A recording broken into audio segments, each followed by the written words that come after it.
for those of you who don't know, I teach guitar for a living, and I've been doing so for a long time. But before the pandemic, I used to go to schools and teach after-school guitar classes. I go to a school every day of the week. And then, of course, the pandemic hit, and that all changed. Even in the fall, when some schools went back to in-person lessons, I couldn't teach because they have these cohort systems where kids are put into these little cohorts, and kids can only play with other kids in their cohort, which pretty much ruins the idea of after-school classes because you have to draw from the entire school to get enough enrollment. So all of my after-school classes kind of ceased to a halt, and I just taught over Zoom with the other students who I funneled into my other program. And the other day I was talking to my wife, and something occurred to me. So I asked her, would it be possible for me to teach a rock band class at your school?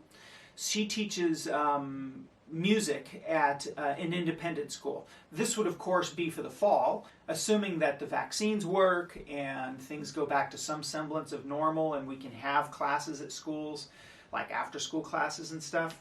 So she brought it to her after-school coordinator at her independent school, and they said, yeah, that sounds like a great idea. So I was like, cool. So Lilianna comes home the other day and says to me, so guess what, honey? Your rock band class might be happening a little bit sooner. This guy, the PE teacher, mentioned it to some kids that he thinks they should have a rock band class, like totally separate from the discussion my wife and I had been having. And these kids were totally into it. There's a bunch of kids who are musicians in the same cohort who all were super into the idea, and they even had songs they wanted to learn. And he mentioned it to the after-school coordinator, who was like, well, actually, Liliana's husband is talking about bringing a class in the fall. So they were like, well, why don't we do it sooner? And they brought it to the head of the school, and the head said it's fine. He cleared it. And so I'm going to be starting a rock band class at my wife's independent school this week. It's pretty crazy. So what am I doing today? Well, I am testing out this old Digitech machine. This is a GNX3 that I bought in the early 2000s. It's one of the original super multi-effects units. The first one that ever had an onboard digital recording studio. Of course, the very next one had an onboard audio interface, which was even better, but whatever. Whenever you buy one of these pieces of hardware, within a year, something better comes along, and you're like, why didn't I wait? But anyway, what I'd like to do is create a clean setting and a distortion drive setting, and have this ready for the kids. I'm also going to do the same on this G3, this Zoom G3 of mine, but this is a lot newer, and that's an easier process than this one. I haven't played around with this one for quite some time. Frankly, I would have sold it, but they aren't worth anything.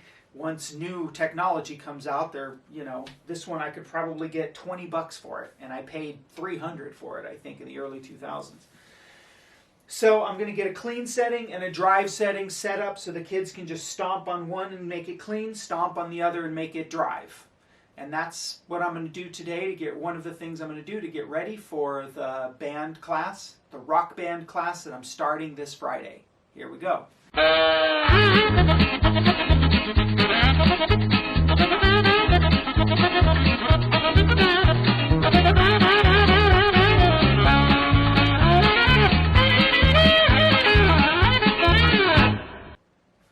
Okay, so I think this thing is broken. There goes that idea. So let's bring out the G3. This thing is not, it's just, I don't know. All those years sitting around gathering dust is not working properly at all. So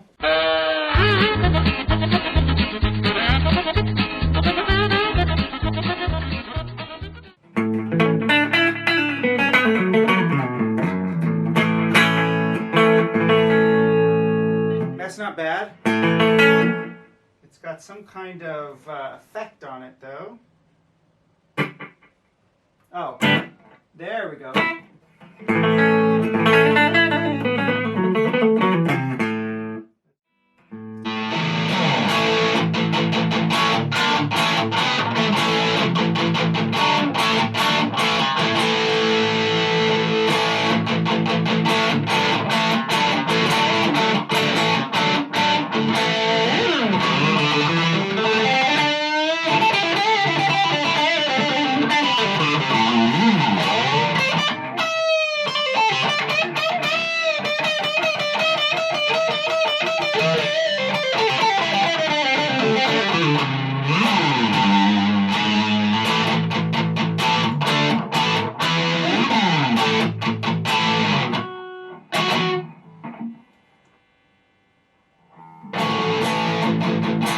Okay, that's a little better.